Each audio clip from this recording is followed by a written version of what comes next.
Hello and welcome. You join us live at the Guyana Space Center for the second launch this year. We're orbiting the next 4 satellites in the O3b constellation for SES networks built by Thales Alenia Space.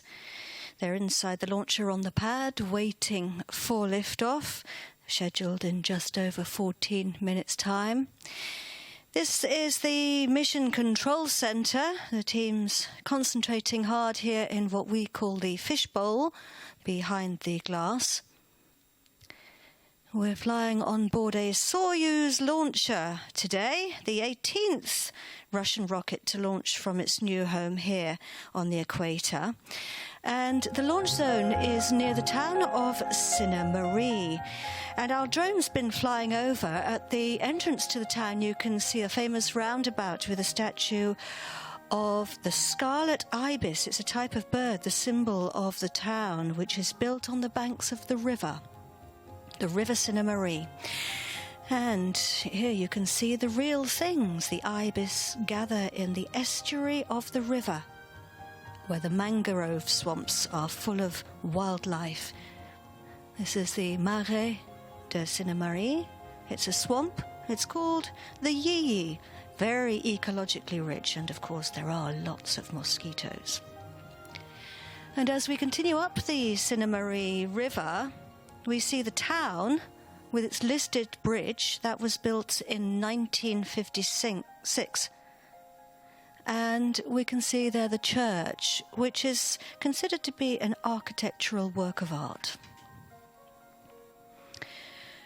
The bridge is actually called Madame de Maintenon, after the mother of the king, Louis XIV, who's, the mother of the king's wife, who apparently gave birth to the future queen on the banks of the river. That was in 1635. And this is the hotel where the Russian teams stay working on the Soyuz launcher, and that was the Soyuz launch zone. And here it is,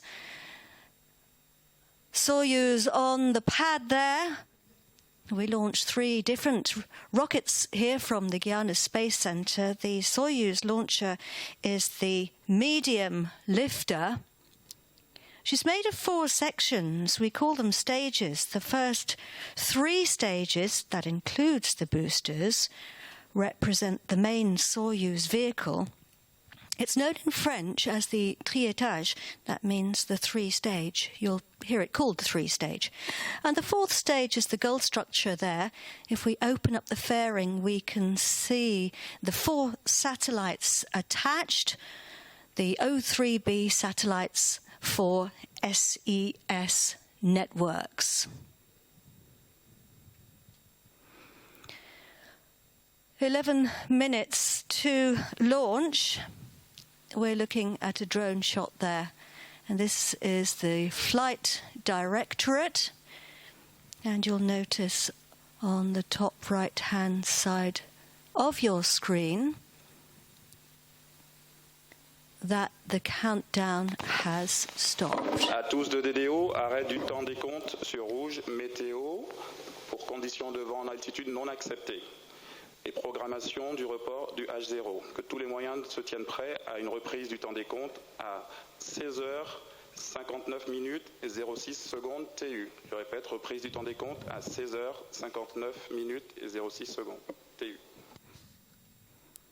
So the Range Operations Manager has just announced a hold of the countdown. We have the option to launch exactly 33 minutes after the scheduled liftoff time, and that's what the teams have chosen for this mission. It's a feature of some Soyuz launches, and it gives everybody extra flexibility if they need a bit more time. And if you look at the status panels on the right-hand side of the screen, you can see that the red panel is Meteo. That means weather. And the Range Operations Manager just explained that we have some high-altitude winds.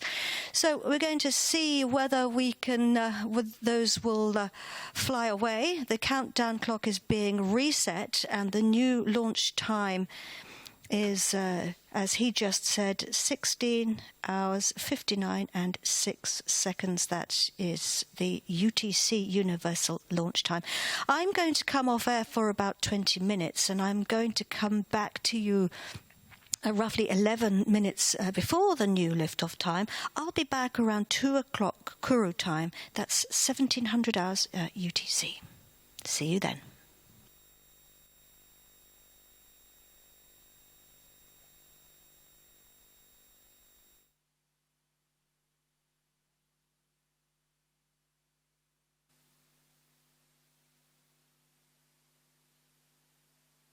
Everybody, you join us live at the Arianespace Centre for the launch of the next batch of 4 O3b satellites for SES built by Thales Arianespace.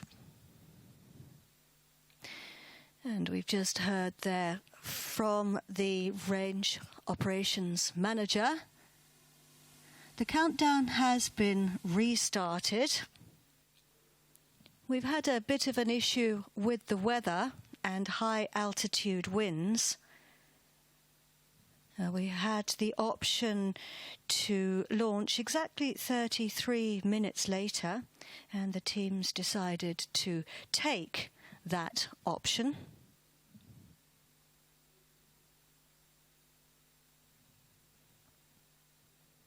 It gives everybody a bit more flexibility.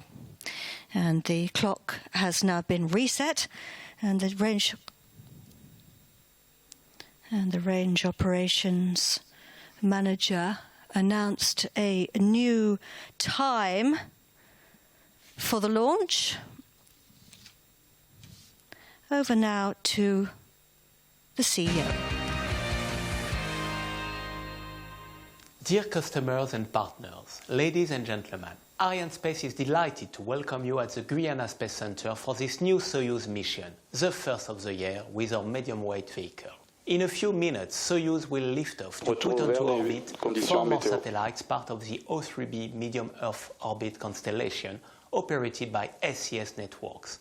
The payloads have been built by our long-standing partner, Thales Arianespace. Thanks to SES for whom we are launching for the second time this year for their trust. Soyuz is now on the launch pad. The operations linked to the final countdown are in progress. The launch is imminent. Following liftoffs, Soyuz will head toward the east to separate the satellites 2 by 2 on a circular medium Earth orbit inclined at 0.04 degrees with respect to the equatorial plane at an altitude of 7,830 kilometers. After 3 consecutive burns of frigate, including a long ballistic phase, 2 O3b satellites will first separate around 2 hours after liftoff. The 2 other O3b satellites will separate 22 minutes later at H0 plus 2 hours and 22 minutes, marking the end of the mission.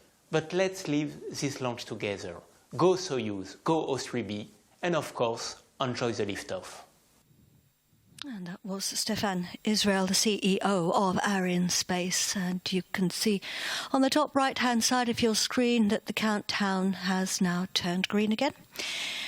And that was Soyuz on the pad, standing tall. And here in the Mission Control Center, we are looking at the SES teams for O3b. These guys and girls all know each other very well. Some of them have been working together for months and some of them for years. Soyuz is built in Russia and shipped here to French Guiana to be assembled. The preparation process is called the launch campaign, and it started some months ago.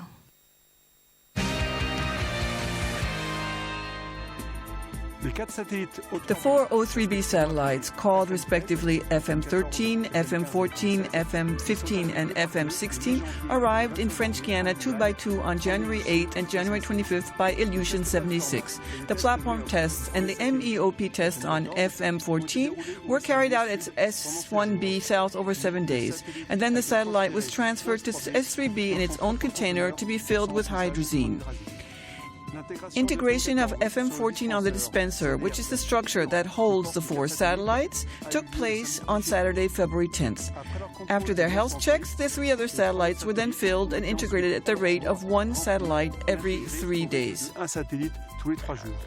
The BTPOC review, which authorizes the transfer onto frigate of the stack, that is, the dispenser with the 4 satellites, was held on Saturday, February 24th. The stack was assembled on frigate by the NPOL team under Arianespace supervision on Monday, February 26th. Encapsulation and final preparation took place on Wednesday, February 28th and Thursday, March the 1st. From beginning of February, the Soyuz 3 stage was assembled and checked inside MIC in order to verify its readiness for launch. This 3 stage was transported in horizontal position from the MIC to the launch pad, where it was erected in vertical position and connected to the launch systems. The upper composite was vertically rolled out from O3b building to the launch pad, hoisted at plus 28 meters level, and mated on top of the 3 stage. After deconnection and reconnection tests on frigate's umbilical lines, the customer carried out their satellite health checks on the launcher. Until the launch, the only customer activities were battery charging. Yesterday, frigate launch readiness automatic sequence was performed. In parallel, O3b satellite team conduct a launch countdown dress rehearsal and at least today begun a 10 hours final launch chronology. At first, automatic checks were performed. At T0-5 hours key point, the readiness status of the whole launch vehicle equipment and resources necessary to launch was checked. The 3 stage was filled with propellant and gases. In 2 hours, the launch vehicle's mass was multiplied by 10. The frigate launch automatic sequence was activated at T0-5 hours and 10 minutes, and the 3 stages at T0-1 hour and 30 minutes. So just to recap there, we have 2 synchronized sequences for Soyuz. The frigate upper stage was triggered 5 hours and 10 minutes ago, as he said, and that entered its final phase at just around about 10 minutes ago. And the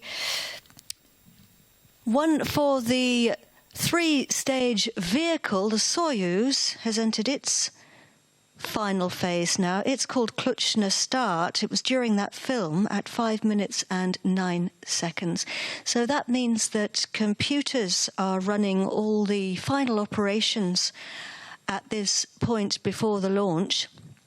And the teams who are overseeing those operations are here in the Soyuz Control Center, the Launch Control Center, as opposed to the Mission Control Center. So whereas mission controllers look at the whole mission, the launch controllers oversee everything to do with the launch itself. We have a number of teams working in here, and we have, of course, Russian and European teams working side by side. Because, of course, Soyuz is a Russian launch vehicle. In Baikonur, the Launch Control Center is in several bunkers underground. And here, it's about a kilometre from the pad, in a specially protected building. That big grey mast that you can see there to the right of the launcher is the KZM, it's called. Inside it are all the feed lines, the umbilical lines connecting the vehicle and the upper stage, the satellites, to the teams on the ground. And those are being disconnected right now. This is the scheduled time. And a word about the ignition sequence. We throttle up the engines gradually. We switch the engines on 16 seconds before liftoff. We throttle them up gradually so that we can check that the engines are working correctly before pushing them to full thrust, which is, of course, when Soyuz leaves the pad. And when that happens, you'll see those 4 arms below. Can you see the blue arms? Can you see the yellow at the bottom of them? That yellow is a counterweight. Right now, the vehicle is suspended on those 4 arms. It's called a tulip. And at launch, they rotate away.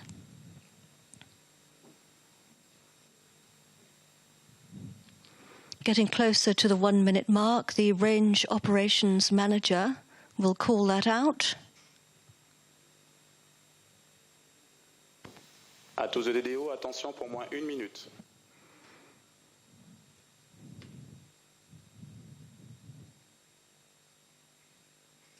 Top, à 0 moins 1 minute. We are 1 minute to launch. We are orbiting the 4th batch of satellites in the O3b constellation, which Thales Arianespace built for SES networks. And we're flying on board the 18th Soyuz to launch from the Guyana Space Center. Our best wishes now to all the teams as we watch the launch. Largage du mât KZM.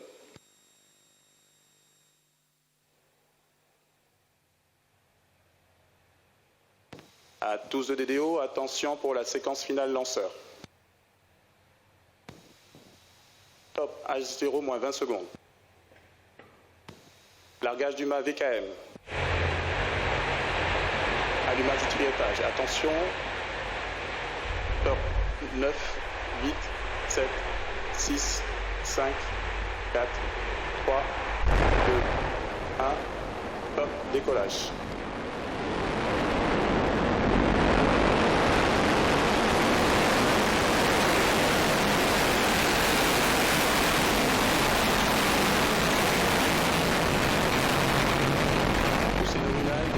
Deuxième étage du lanceur.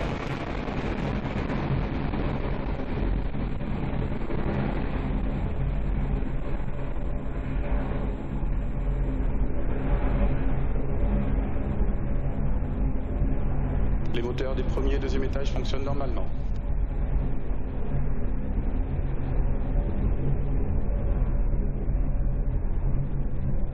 Bonne stabilisation du lanceur.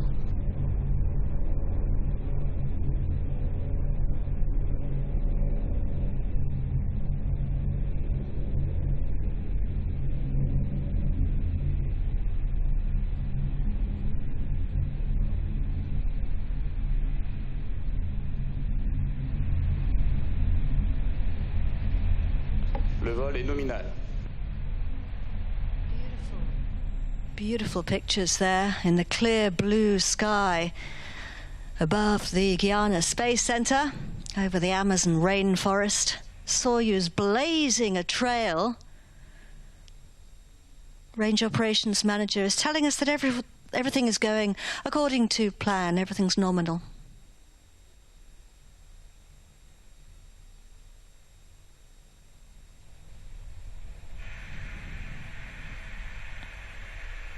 La propulsion du premier et deuxième étage est nominale.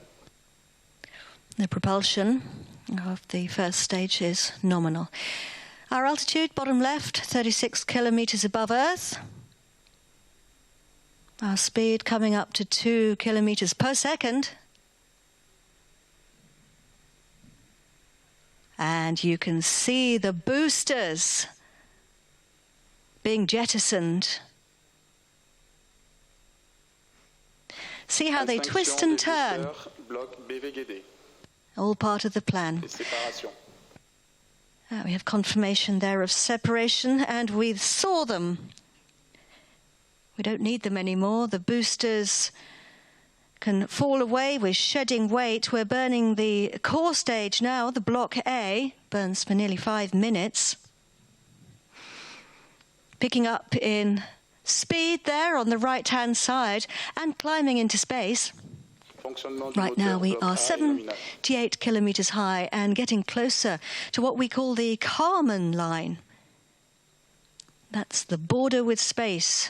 It's named after the Hungarian-American aerospace engineer Theodor von Kármán, who died in 1963.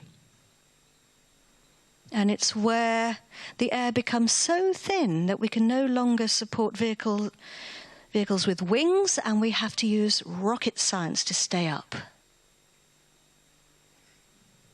Look at the front of the vehicle there. That's the fairing, the nose, and in there are the satellites. It's protecting them from the rigors of the launch. Notably the acoustic vibrations. You can just imagine how loud it is. Everything's going according to plan. And also friction, because as we fly through the dense part of the atmosphere, it causes the outside of the fairing to heat up. But as we get closer to the Kármán line, the air becomes so thin that we hardly have any friction and we don't need the fairing anymore. So this is the scheduled moment where we lose it. It gets jettisoned and we can see our satellites for the first time. Attached there on the front. And he's confirmed that the fairing has been jettisoned. Attached there at the front, the left-hand side. Some great images there from cameras on board a previous launch. Le fonctionnement du moteur du bloc A est nominal. He's telling us that the functioning of the Block A motor is going normally. So the 4 O3b spacecraft, lovingly built by the men and women at Thales Alenia Space, who are experts at this kind of thing. And if you look in the middle of the rocket, you can see a sort of latticework structure by the orange section. That is because Soyuz uses what's called a hot stage technique when it separates the stages, the second and third stage. The third stage engine switches on before the second stage switches off, and he's confirmed there that separation. So you can see our tracking stations here. Galileo, that's at the Guiana Space Center. And then Natal, that's on the northeastern coast of Brazil. Then we have Ascension in the middle of the Atlantic. And we're heading across the Atlantic. It takes a little bit of time for information to get from the launcher to us here at the CSG. Those stations send the information back here, but it has to go via Moscow first in order to be validated. So we're seeing all the key moments when they are scheduled to happen, but we get the actual confirmation from the range operations manager just a little later. That's perfectly normal. Good view there of the 4 satellites attached to the dispenser, or the special adapter, which is that cone in the middle. A cone is the wrong word, a tube. And all 4 of them attached in an array, like petals from this angle. It takes Soyuz just under 2.5 hours to deliver the satellites from liftoff.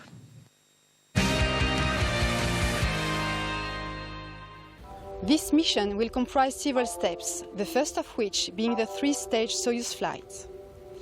The action of the boosters, the second stage, and finally the third stage shall position the frigate to an altitude of 200 kilometers after 9 minutes. Then, following 3 frigate boosts, the spacecraft will be put into the separation orbit. The first pair will be separated after 2 hours and the second pair 20 minutes later. In parallel, frigate will perform 2 other boosts in order to join its disposal orbit, where it will end its life. This mission will be visible from our ground tracking stations: Galileo in French Guiana, Natal in Brazil, Ascension in the middle of the Atlantic, Libreville in Gabon, Malindi in Kenya, and South Point in Hawaii. So those are the tracking stations picking us up as we fly over, and we are scheduled to pick up the signal during that film there in Natal. That's the one in Brazil. You can see it there on the right-hand side. The tracking stations are often known as downrange stations or ground stations. The information that they pick up from the launcher tells us how the flight is progressing in real time, and it allows the experts to work out if things are going according to plan. And it also enables them to make an assessment after the flight and check how things went. It's called telemetry. It comes from the Greek, tele, of course, means remote, and metron means measure. Everything's going normally. These computer-generated images are a simulation of what the experts have calculated is happening to the launcher and the satellites. The teams plan a very precise schedule of events, which is based on extremely accurate predictions for the flight, and they put all that information into the computer. These images are then a simulation of those predictions. So every movement and every position that you see is a simulation of exactly what's been planned for the flight.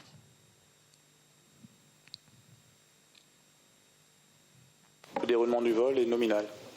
He's telling us that everything's going according to plan. You can see there, this is the scheduled moment for the third stage to shut down its engine. We're really starting the next phase now of the journey. The upper stage is taking the wheel. It's called Frigate. And it's the intelligent part, the powered stage of the flight. Du bloc I, séparation de l'étage frégate. Is over, and that's been confirmed. And Frigate has the rather more subtle job of delivering the satellites to a specific orbit and separating them.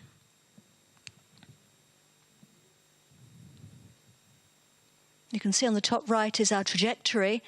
That's the planned trajectory, and the white cross is the actual position of the launch vehicle.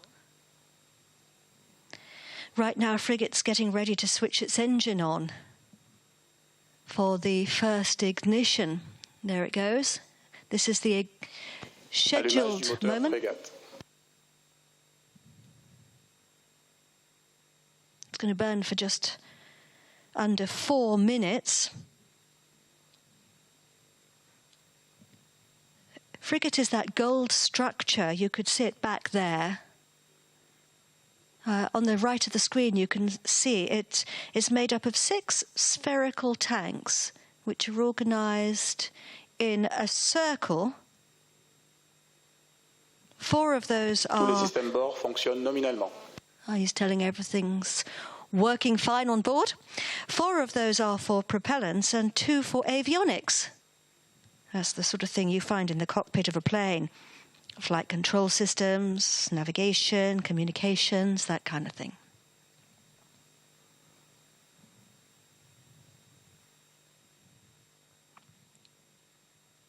And Frigate was originally designed as an interplanetary probe. It was adapted to fly on board Soyuz, and it can switch its engine on and off up to 20 times. So it can take its passengers pretty well anywhere they need to go. And that makes Soyuz ideal for launching constellations like today. And of course, with all 3 rockets here at the Guyana Space Center, Arianespace can launch any satellite to any orbit. And this was 12 minutes ago.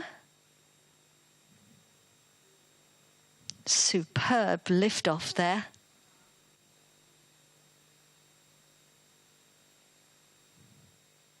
From the Soyuz launch zone near Sina Marie.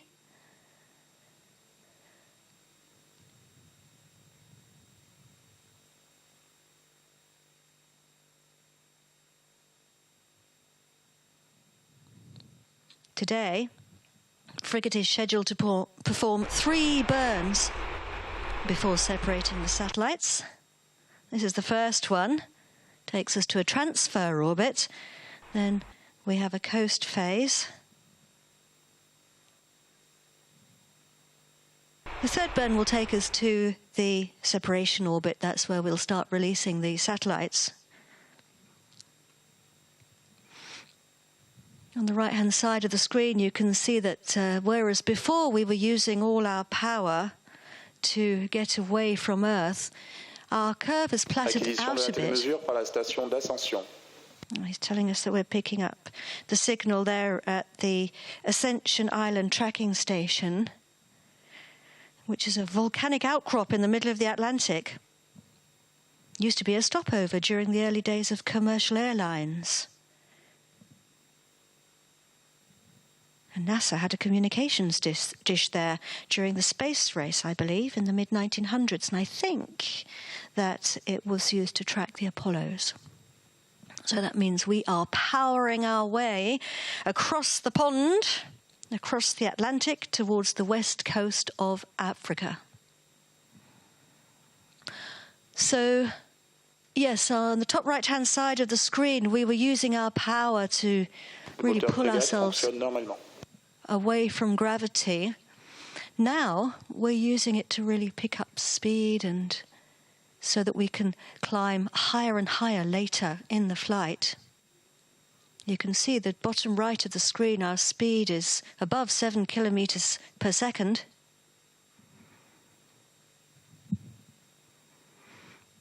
This is our scheduled time for the frigate upper stage to switch its engine off. The onboard computer sends the command when it knows that the upper stage is in the right orientation, at the right speed, the right altitude, that sort of thing.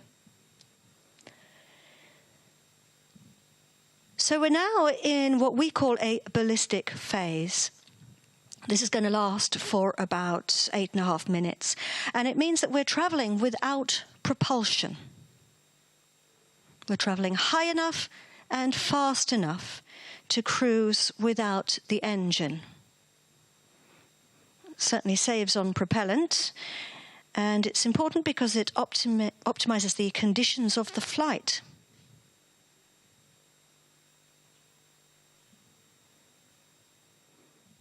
This is the first of 2 coast phases. The second one will last just over an hour and 20 minutes, and that one will get us closer.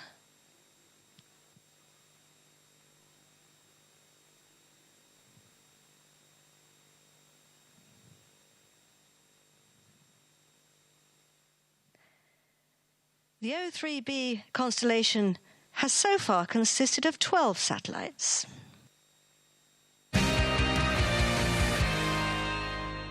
Welcome to Kourou for VS18, the first Soyuz launch of the year from the Arianespace Center. Following the successful launches of the first 12 O3b satellites, the Soyuz STB launch vehicle will deliver into medium Earth orbit the next 4 O3b spacecraft. The fleet of O3b satellites orbits the Earth in a circular equatorial orbit at an altitude around 8,000 kilometers.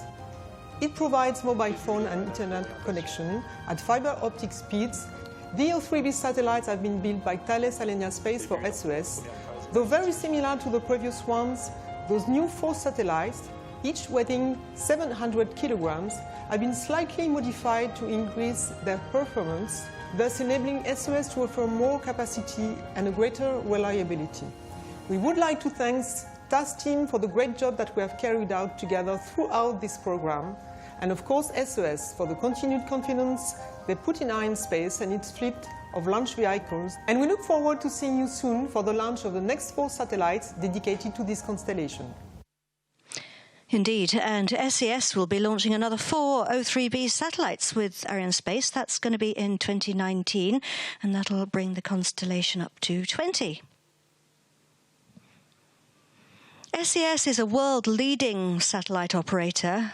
They have more than 50 satellites in geostationary Earth orbit, and of course soon to be 16 in medium Earth orbit, the O3bs. And they have an impressive portfolio that includes the Astra satellite system. You may be familiar with that. O3b is, I believe, the fastest growing and most successful satellite startup.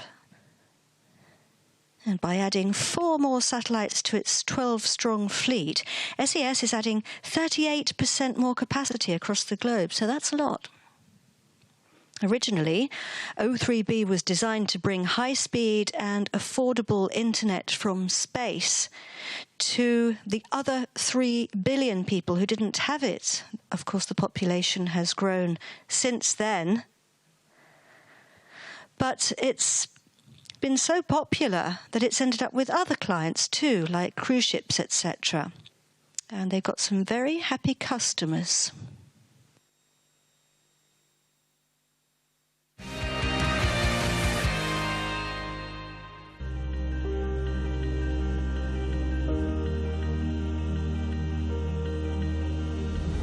The value of our work starts with helping people connect with each other, helping businesses connect with new customers, helping organizations connect with innovation.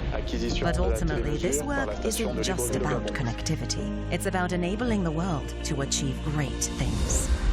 O3b allow us to increase the throughput per user, which allow a better quality of experience.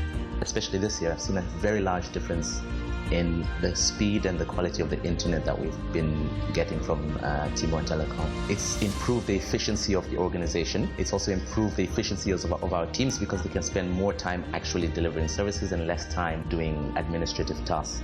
And it means something different, not only for the guest that's on board, but it means something really different for my company, for Royal Caribbean. It allows us to attract a new type of guest. Et avec l'ensemble de l'équipe pré-service, on avait vécu une expérience très élevante parce que jusqu'à là, on savait que le niveau de la qualité de service annoncé par O3b, on ne peut l'avoir qu'à travers la fibre optique. On a compris quand même que finalement, ce qui a été raconté jusqu'à là, ce qui a été vraiment montré jusqu'à là à travers le PowerPoint, c'est une réalité. It's something big. So we are talking about not only improving the user experience, we are talking about changing the user experience and giving to the user some new things.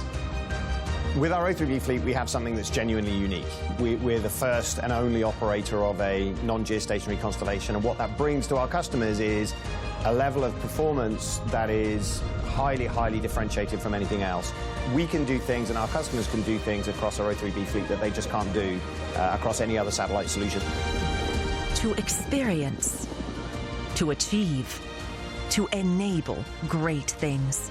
Our definition of greatness means working closely with our customers to empower their users with the high-performance service they need to accomplish great things.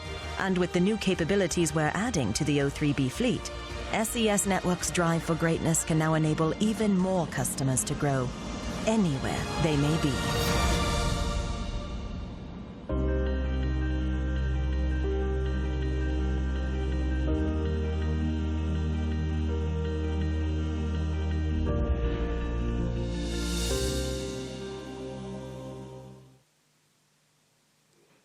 "21 minutes and 22 seconds into the flight.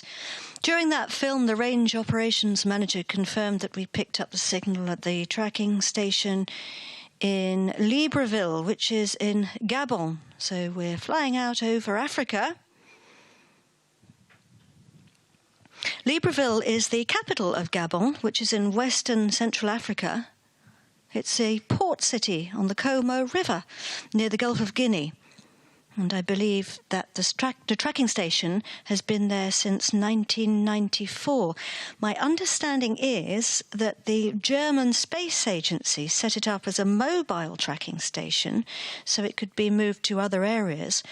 But it's proved to be so useful that it's remained in Gabon as a permanent station. And the teams there are tracking us right now. You can see on the top right-hand side, we're going to soon start really climbing into space, so you can keep your eye on our altitude. Down at the bottom left there, you'll see we'll be going up and up. Frigate Upper Stage is getting ready to switch its engine on now for the second pre-burn phase. Basically, it puts its foot on the accelerator and gives a burst of thrust to push the fluids back into the tanks. And here we have the scheduled ignition, the second ignition, which lasts for 8.5 minutes, roughly.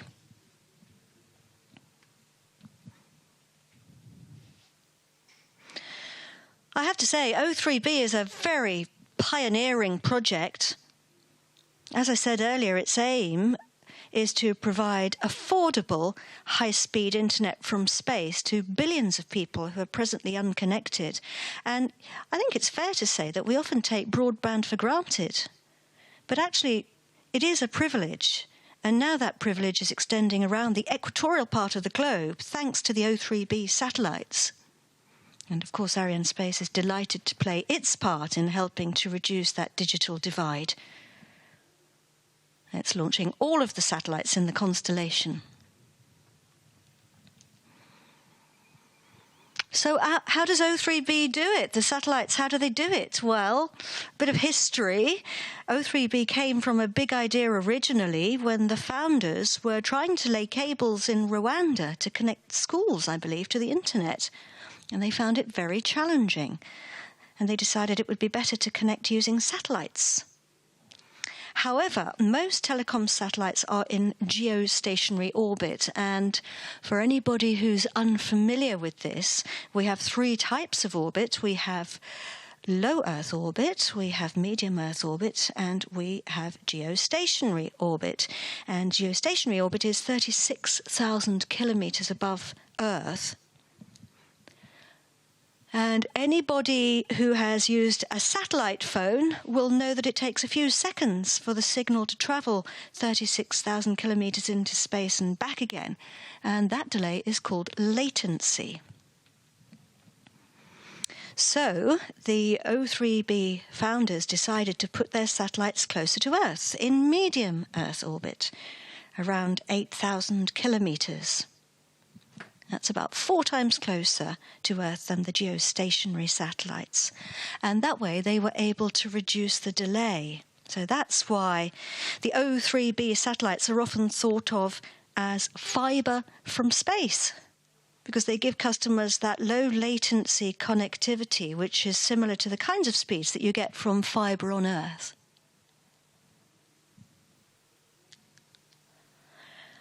So when the teams decided they wanted to connect all these billions of people. Confirmation de l'allumage du moteur principal frégate pour le deuxième boost. Getting ready there to switch the engine on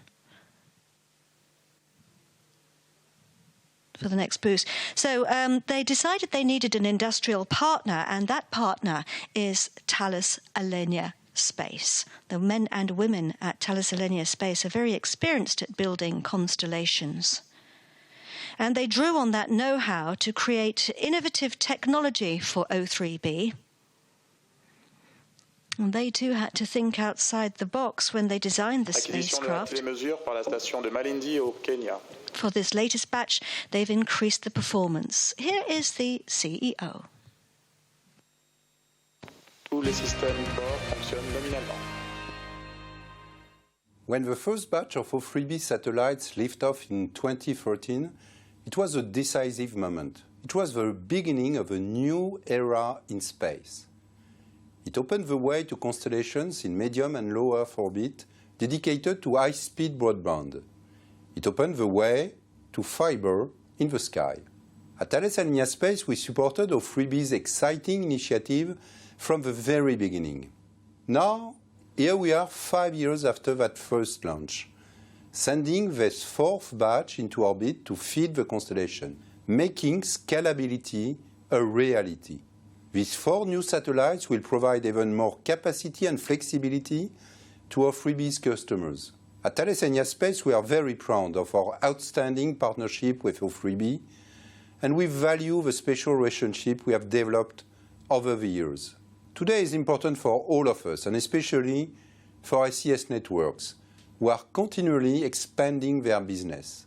We are fully committed to helping make this constellation a great success. Our congratulations to all the teams, and our warmest thanks to SES for the trust in Thales Alenia Space.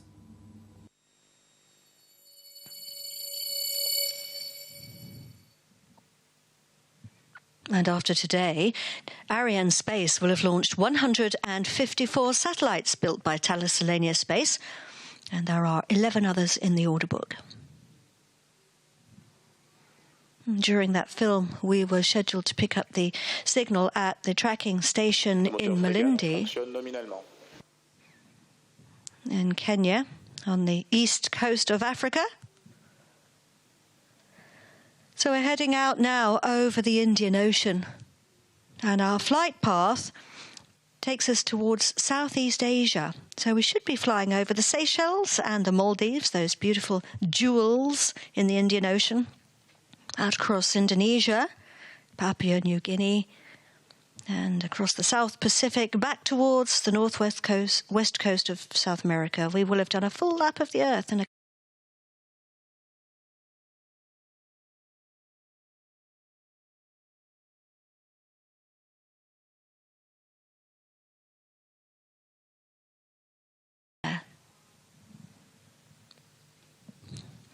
Getting closer now to our scheduled second ballistic phase. Just a reminder that ballistic means we'll be coasting without the engine.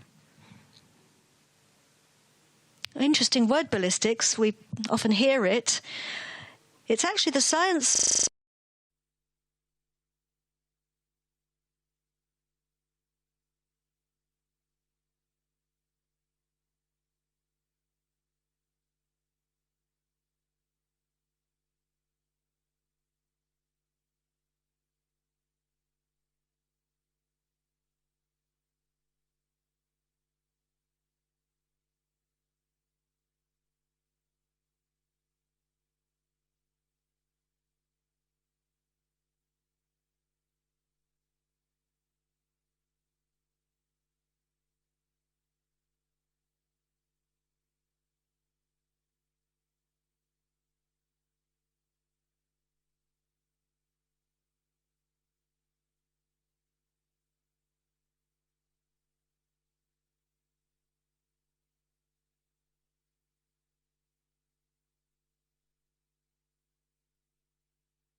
Hello again, and hello again. Welcome back.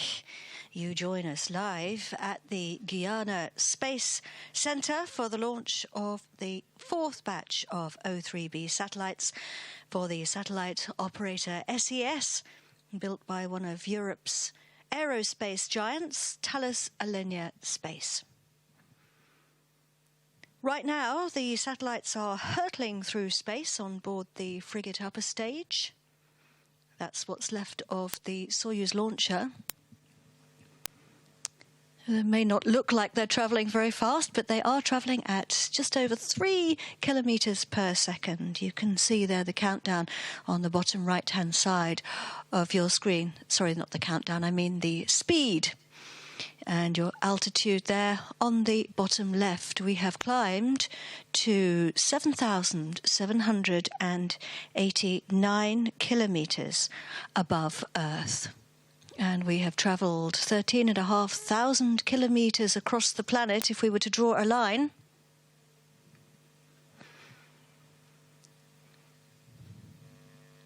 The launch, 1 hour and just under nearly 1 hour and 50 minutes ago, here from the Guyana Space Center, on board the 18th Soyuz to lift off from here. We had a few issues over the weather, so the teams chose to take the option offered by Soyuz to launch 33 minutes later exactly than the scheduled launch time. And that gave them the flexibility that they needed. And we had a perfect liftoff. Début de la manœuvre d'orientation du frégate pour le troisième boost. We were very lucky because we had blue skies over the Amazonian rainforest. And we were able to see the boosters separating. And look how they twist as they fall away. We then had the fairing jettisoned, and we switched on the engine of the second and third stages, and then frigate, the upper stage, took the wheel and switched its engine on for the first of its burns.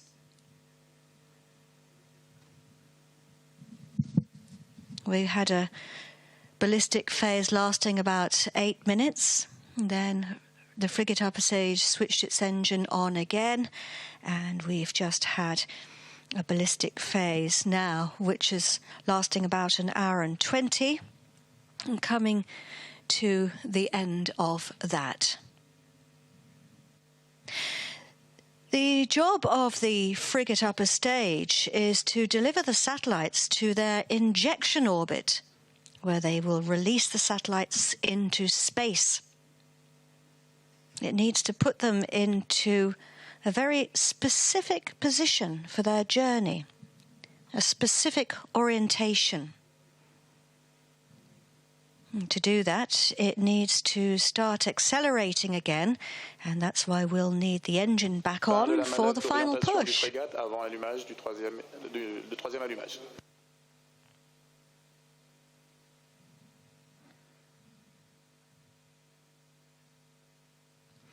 A reminder, we get our confirmations a little after the main events have happened. That's because it takes time for the information to get from the launcher to the Guyana Space Center. For the Soyuz mission, it goes via Moscow for validation. This is the scheduled moment now for the frigate upper stage to switch its engine on. It's going to burn for just under 5 minutes. And as I said, this is the final push to orbit now before we can start separating our satellites. We're being tracked right now by the tracking station in South Point in Hawaii.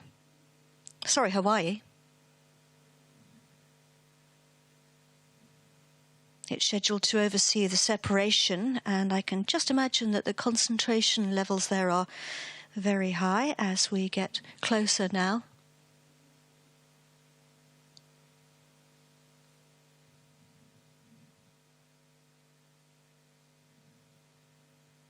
Arianespace engages in long-term partnerships with its customers. With these 4 O3b satellites, they will have launched 57 spacecraft for SES. And in terms of the O3b constellation, some teams have been working alongside each other for months. There we go, we have the confirmation there of the third boost. Le moteur fonctionne nominalement. He's telling us that the motors are functioning normally. You can imagine that there are some good friendships during these campaigns.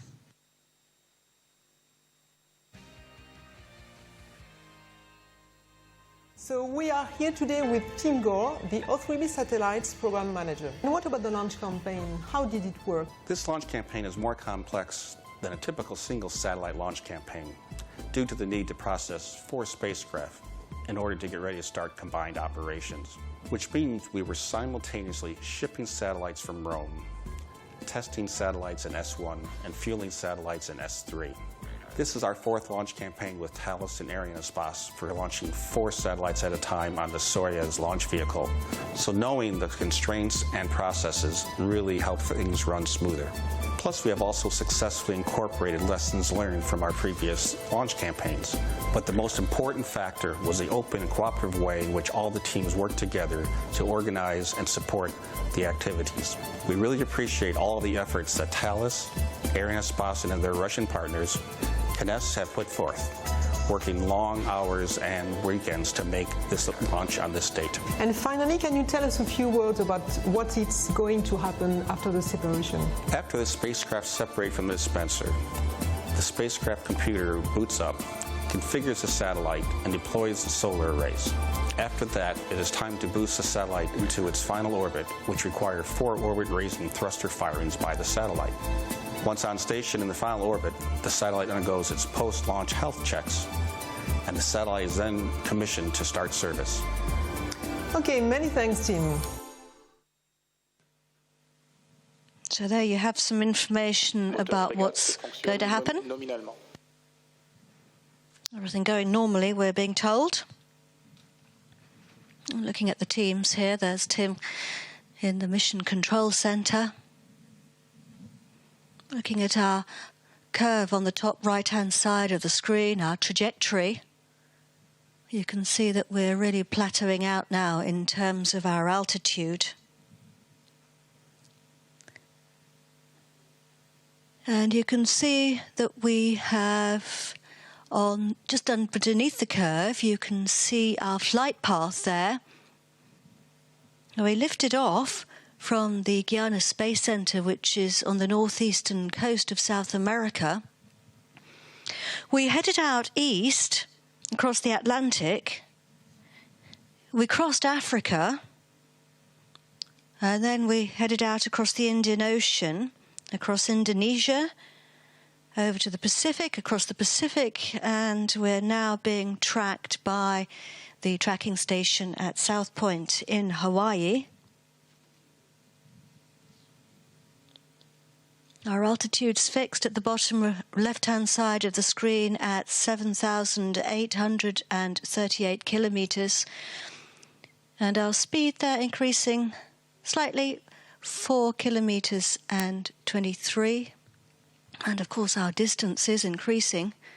We've traveled nearly 13,000 kilometers in a straight line, if you were to do a straight line across the planet. And this is the scheduled moment now for ignition, cutoff rather, of the frigate upper stage.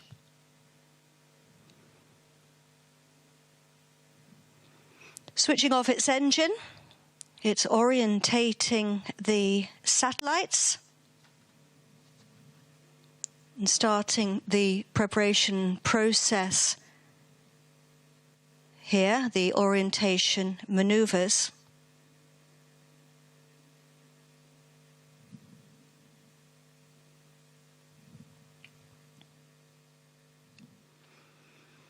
while frigate flies over the tracking stations, it downloads information to those stations, and then that gets sent back here to the Guyana Space Center, of course going by Moscow. And while frigate was coasting over the Pacific, it stored all its information about the flight in its memory, and it downloaded it to the people at the South Point downrange station in Hawaii when it checked in there.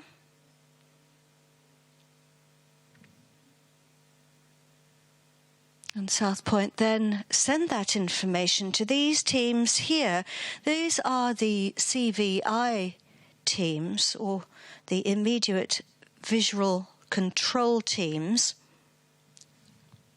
They receive the telemetry information and they analyze it. Confirmation de l'extinction du moteur frégate. He's confirming there that the frigate upper stage has switched off its engine. So they analyze the information to see how the flight's progressing in real time, and then they pass that on to the range operations manager in the mission control center, who can then call out those confirmations. And as I mentioned earlier in the flight, they also analyze the information after the event, and that allows them to check how the flight progressed and also to make any modifications.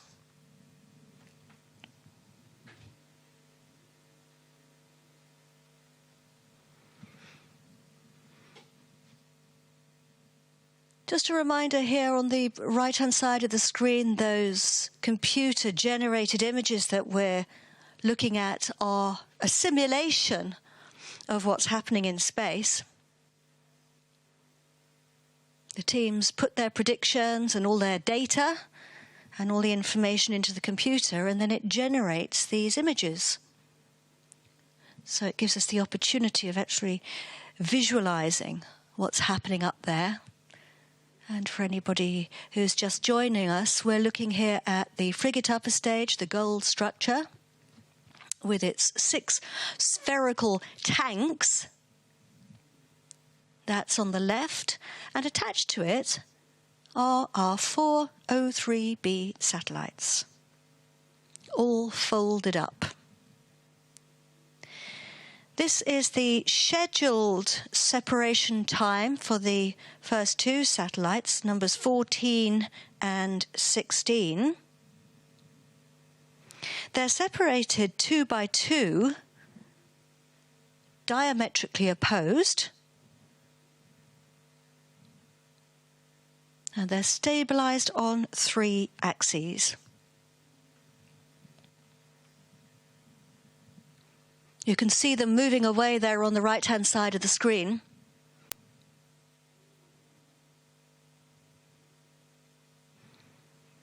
The second 2 are still attached, of course, so they're continuing their journey, making their way to their injection point. It's going to be 20 minutes before we separate them.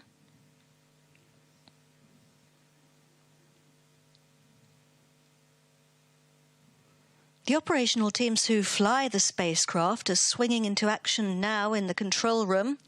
They're based at Thales Arianespace, who are overseeing this early phase of operations. I'm sure they're all concentrating very hard right now as they track these first 2 satellites.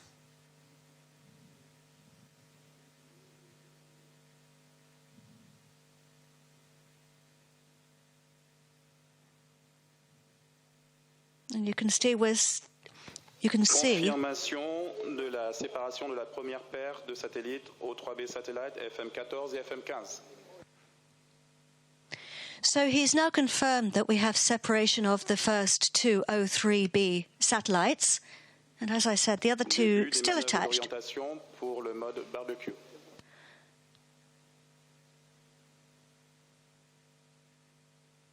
And we're now starting the barbecue orientation maneuver. Just to remind everyone, this is to ensure the thermal homogeneity of the temperatures, to make sure that the satellites and the spacecraft are all kept nice and even temperature-wise, rotating as if on a spit. Europe's spaceport is on the Amazonian coast of French Guiana, on the equator, and it borders Brazil in the south and Suriname in the north. It really is a truly beautiful part of the world. We're going to take a break now and watch a film, French Guiana by drone.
To the end, my love.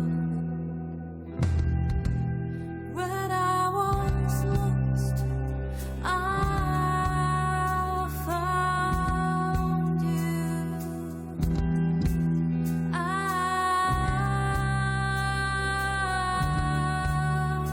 found you.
Beautiful images there of French Guiana.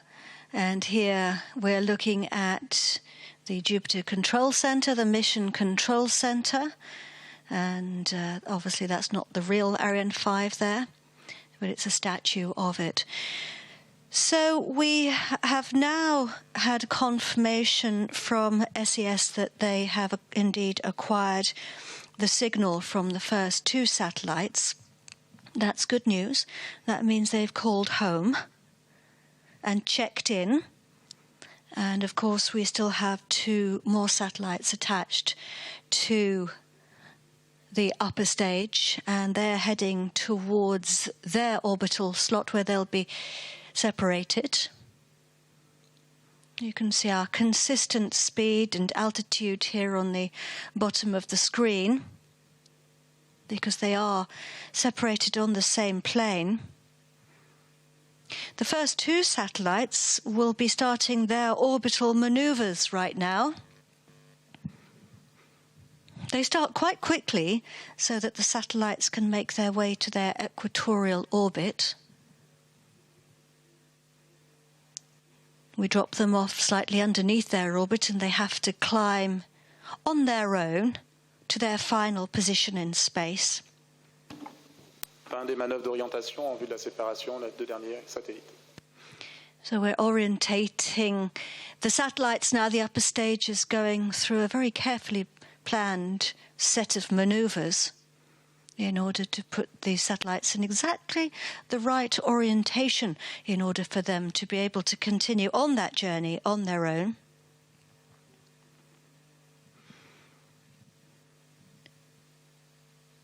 The other satellites will have started deploying their solar panels after 4 minutes and 30 seconds after separation. 6 minutes later, they were scheduled to rotate their panels by 180 degrees and then start pointing towards the sun, which allows them to charge their batteries and power up the satellites. And we still have our next 2 attached here. You can see to the special dispenser, the tube in the middle there. Everybody focused very hard at this point before the scheduled separation time. Looking here at the frigate upper stage, the gold structure, the circular structure, with the special dispenser and 2 more O3b satellites attached. There with their solar panels, and this is the scheduled time for them to separate and move away from that dispenser.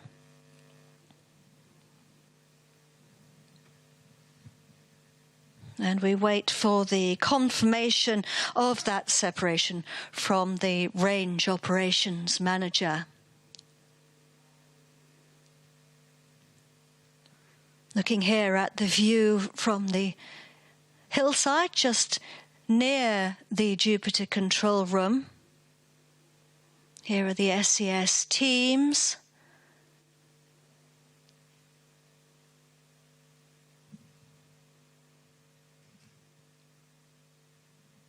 The batteries in those solar panels are lithium, just like in your phone. And it's their longevity that gives the spacecraft a long lease of life.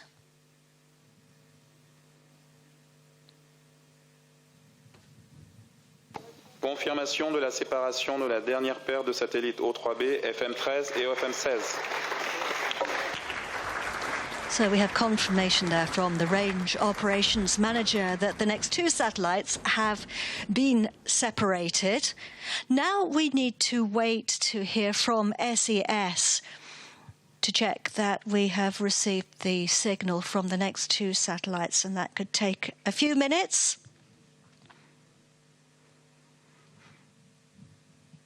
Now, I was talking about those solar panels earlier. They don't just give us power. They do have another job, actually. They help to stop the satellites from tumbling, because when they are released, they're pushed away from the dispenser at 0.5 kilometre per second, and that's to prevent them from colliding. You saw it there, moving away in opposite directions from each other. But the imbalance of pushing them off causes them to tumble. And once the solar panels open, it helps them to stabilize, a little bit like when you put your arms out if you're walking on a tightrope. And then small thrusters on board the spacecraft bring the tumbling under control.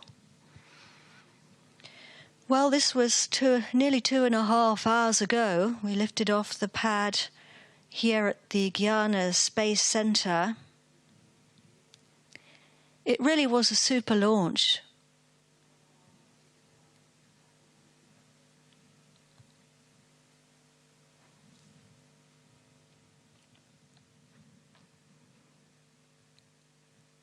Had a few issues with the weather and the high altitude winds, but that was all sorted out because we had the option to launch 33 minutes later, and the teams took that option, which gave everyone the flexibility that they needed. And those winds will have blown the clouds away because we did have beautiful blue skies.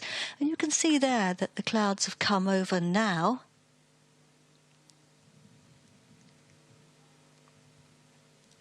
So we're waiting to acquire the signal now from the next 2 satellites, waiting for them to call home. All these operations at the moment are being overseen by the teams at Thales Alenia Space, who built the satellites. They're also in charge of what we call LEOPS, which is the early testing phase. This phase is going to last a month. Soyuz drops the satellites around 200 kilometers below their final orbital position. And then it takes them 1 week to climb to their slot in space. They're going to use 4 boosts of their motors. And then the in-orbit tests take about 3 weeks after that.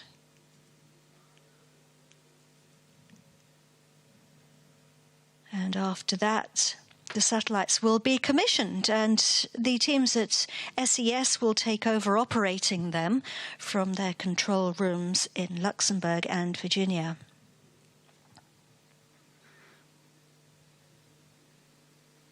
So right now, the teams at South Point in Hawaii are listening out for the satellites for the next acquisition of signal for the satellites to check in.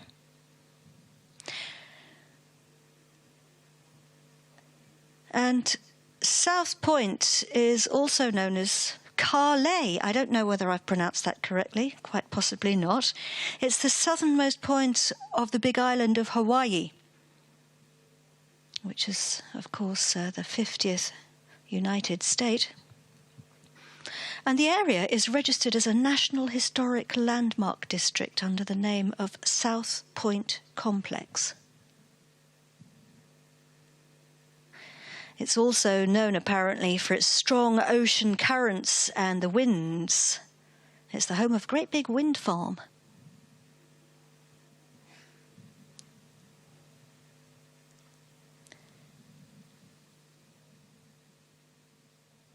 We're looking here at the Jupiter Control Center, and if you look just on the very top left-hand side of the horizon, if you like, of the forest, I think you can see the Ariane 5 launch zone. I think I'm right. We're effectively kind of looking sort of northeast. So to the right, if you like, to the east, we'd be seeing the sea. We can't actually see it, but that's where it is. And here are some technical buildings in the foreground, and the flags. And the Jupiter control room is actually in You can see the two round buildings on the right-hand side. One of them, the first one, says in the foreground, Musée de l'Espace, that's the Space Museum. And the one behind it, sort of brown building, is the Jupiter Control Center, the Mission Control Center, and that's where we are right now. And the Soyuz pad where we lifted off from is north of us, as we saw earlier in the program, in the town of Sinnamarie.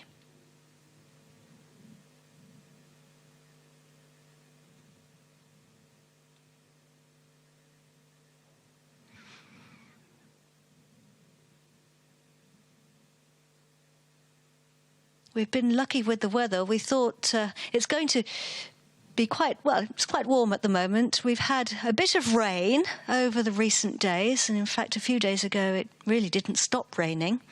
But of course rain never stops a launch. But high altitude winds can, and we were lucky because we had the two options of our launch time, and we made the most of that, allowing us to launch exactly 33 minutes later. Our satellite's right now in medium Earth orbit, which is also known as intermediate circular orbit. Confirmation de l'acquisition des données satellites par les stations de poursuite O3b. And we have confirmation that the signal has been acquired from the second two satellites.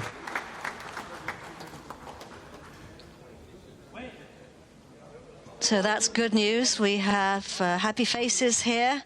It's a job well done. Congratulations to all the teams. This is Luce Fabregat. She's the Executive Vice President of Arianespace. And we're waiting now for her to come to the floor for the official speeches. So we have 4 more O3b spacecraft on their way to their final orbital slot, adding to what is a very successful constellation.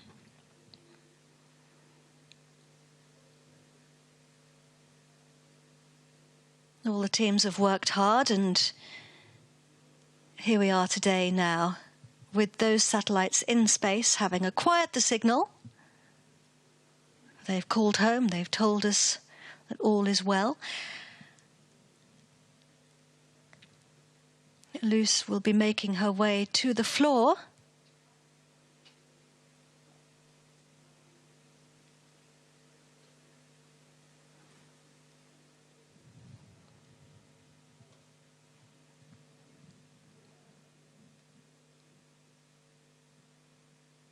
O3b's 13, 14, 15 and 16 are now heading towards their orbital positions and going through their early operations phase. Our best wishes now to all the operational teams on the ground who are tracking this.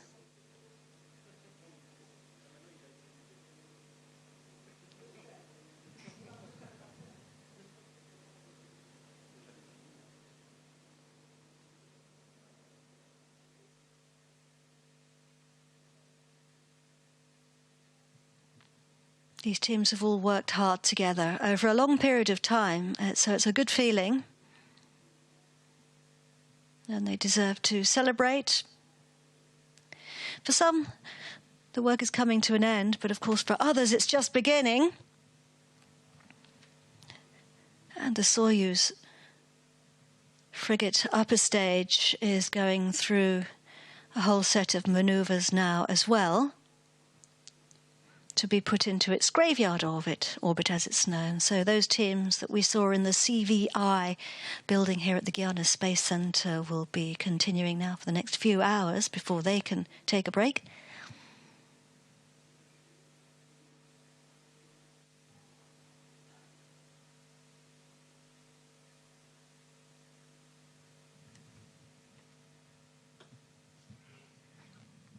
Mission accomplished once again for Arianespace. and the 18th Soyuz launcher to lift off from the pad here at the Guyana Space Center, and for the second launch this year.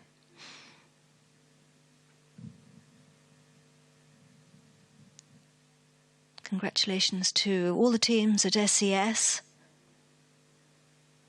to Thales Arianespace.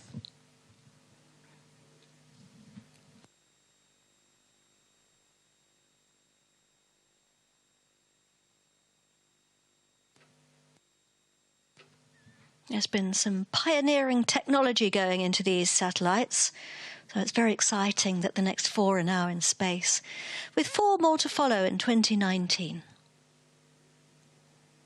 Congratulations to all the customers of SES who use the O3b satellite services.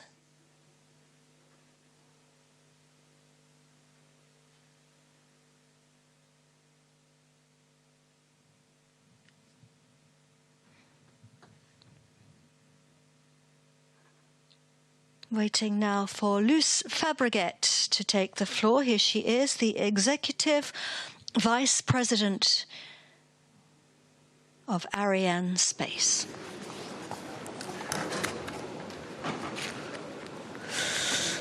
Ladies and gentlemen, distinguished guests, Arianespace is delighted to announce that the 4 O3b satellites have been safely separated as planned on their targeted medium Earth orbits. For our second launch of the year, the first with our medium-weight vehicle, success is here for our customers and partners. Congratulations to all. The 4 satellites aboard these Soyuz flights are the 13th to 16th O3b payloads orbited by Arianespace since 2013, as well as the 54th to 57th satellites launched by Arianespace for SES since 1988. We are very proud to have delivered one more time for SES, the first global satellite operator to propose a differentiated and scalable GEO-MEO offering worldwide. Today's launch follows the deployment in 2013 and 2014 of all the O3b MEO constellation's first satellites, which have been in commercial service since September 2014. With the O3b satellites positioned at about 8,000 kilometers on the equatorial plane, thus more than 4 times closer to the Earth than geostationary satellites, Arianespace is proud to support SES' ambition to provide low-latency fiber-like connectivity. We have 5 more SES satellites in our backlog, including the all-electric satellite SES-17 and 4 additional O3b spacecraft coming soon here in French Guiana. For this long-lasting relationship, let me express my profound gratitude to SES CTO Martin Halliwell, who honors us with his presence today. Thank you very much, Martin. Congratulations. Ah, yes, you're kind of proud, yeah. Congratulations also to our long-standing partner, Thales Arianespace, who built the 4 spacecraft aboard this flight.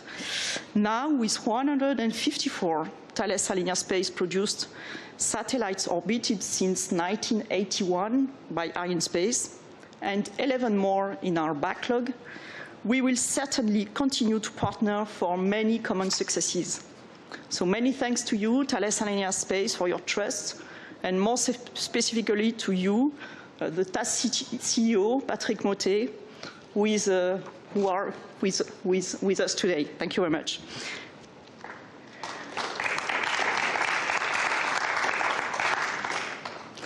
Ladies and gentlemen, this second flight of the year brings to 18 the number of missions performed from the Guyana Space Center with our medium-weight vehicle, Soyuz, since its introduction at the European Spaceport in 2011.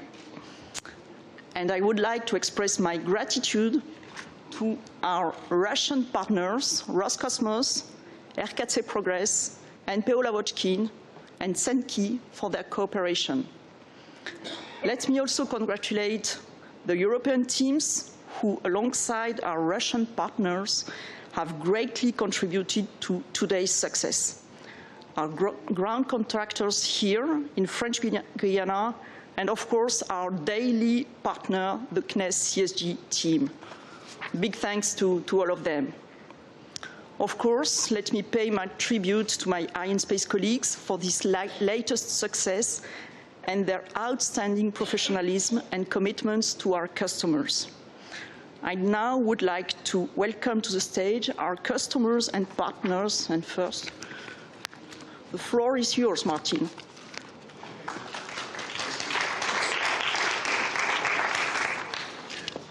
Okay. Good afternoon, everybody. First, most importantly, just to let you all know that we have a confirmation of acquisition of all 4 of the spacecraft. So the mission has been a total success. Thank you very much, Luce, for that. This is an extremely important mission for SES.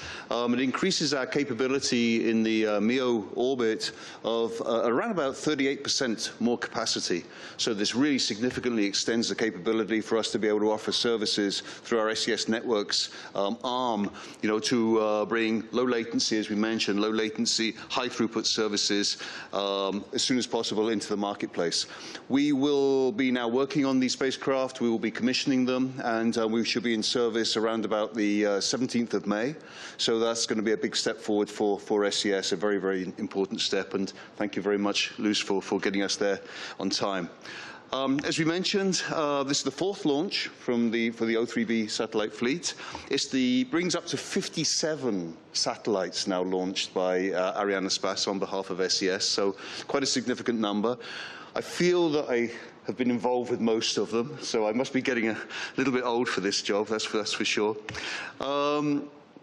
But first of all, we'll be back in early 2019 with the next 4 O3b satellites, which will be very exciting, and that will be followed up by the SES-17 spacecraft, which will be launched on Ariane 5. First of all, I'd just like to say thank you to everybody. Thanks, obviously, to Arianespace and the Russian partners for this excellent mission. To Thales Alenia for all the work they've done to prepare these satellites and to get us ready and to get us up into orbit. And most of all, obviously, I would like to thank all my SES colleagues who have been involved in the procurement and in all the various different mission phases. And look forward to being back here one more time. On a personal note, this will probably be my last Arianespace launch because I'll be retiring next year.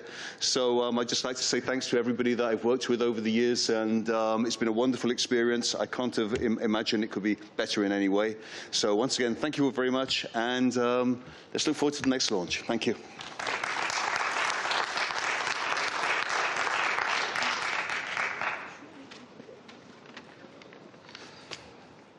So, dear friends, dear all,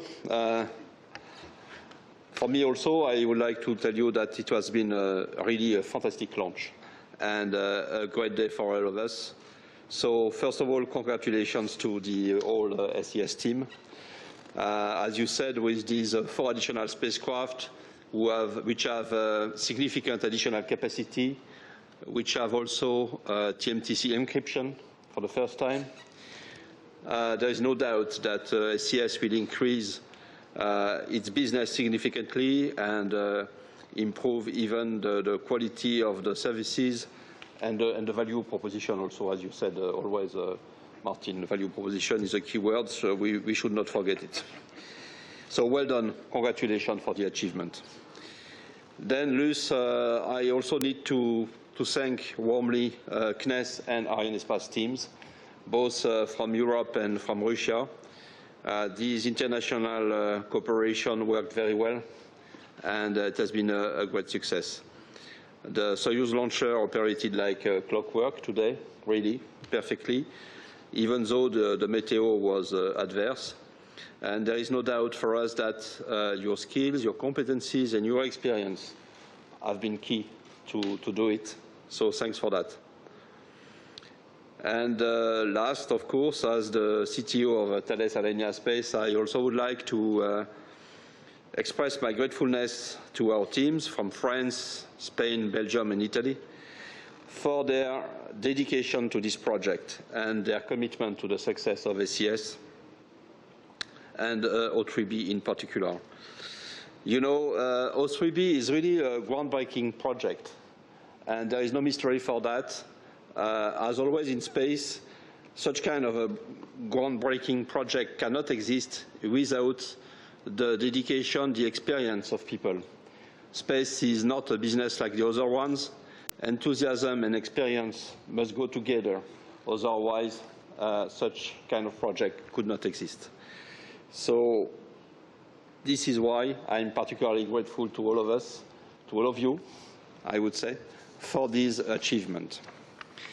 I remember that at the very beginning, 10 years ago, when we started working together on O3b, there were not so many people to bet about this strange concept in MEO. And I must say that we share this vision with you. And we have been proud, very proud, to propose a concept which was robust enough and competitive enough to resist this MEO orbit and deliver the services. And I've heard recently about strange projects, you know, like 10,000 satellites or maybe cars, I don't know. I'm not so sure, but I'm convinced that your concept is definitely very elegant and efficient. And it has been possible because people in O3b were professional and visionary. So congratulations for that. I remember that at the beginning, the two keywords for the two first launches were the journey begins and then from vision to reality. So we hope that now, with the 4 additional satellites, the reality will exceed your expectations. I hope so, at least. And that this success story of O3b will be a pillar for the growth of SES in general. We also believe that you will change the life of many people because I don't know if it is about 3 billion or more or a bit less, I don't know, but many, many people need you. And we are proud for this reason to have brought our contribution to your success. And we have been very proud to work with innovative and professional people like you. So we look forward to seeing your business expanding thanks to O3b. And we are very eager to continue this journey with you and contribute to the success of SES. So thank you very much for that.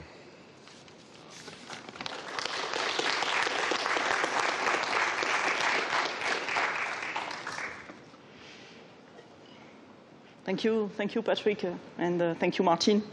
So again, congratulations to all for this outstanding success. We will be back before the end of March with our second Ariane 5 mission of the year. It will perform a dual launch to the geostationary transfer orbit this time with the telecommunication satellite HILAS-4 for the British operator Avanti on board.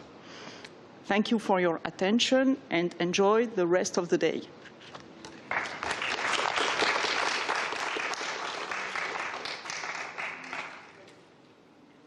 So there you have it. It's mission accomplished once again for Arianespace.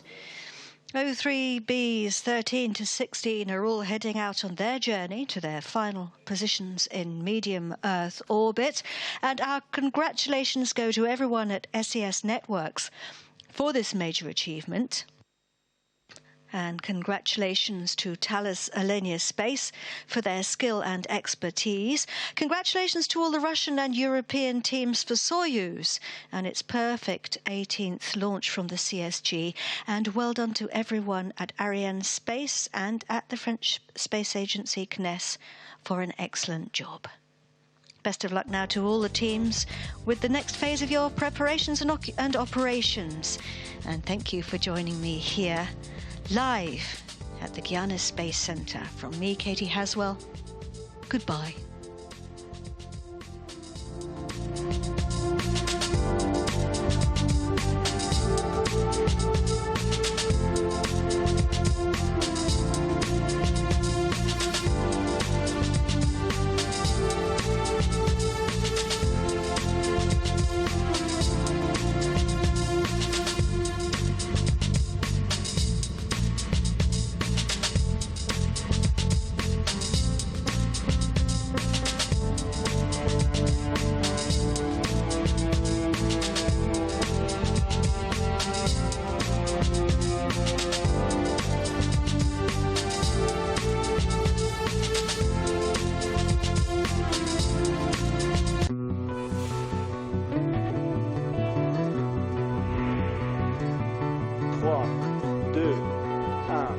Top, allumage et décollage.